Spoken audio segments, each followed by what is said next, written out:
திருப்பரங்குன்றம் அழகிய முருகா தீராவினைகள் தீர்த்திட வேண்டும்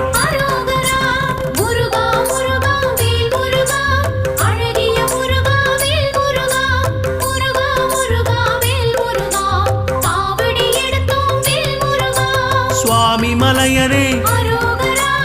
ஏரகத்திரைவா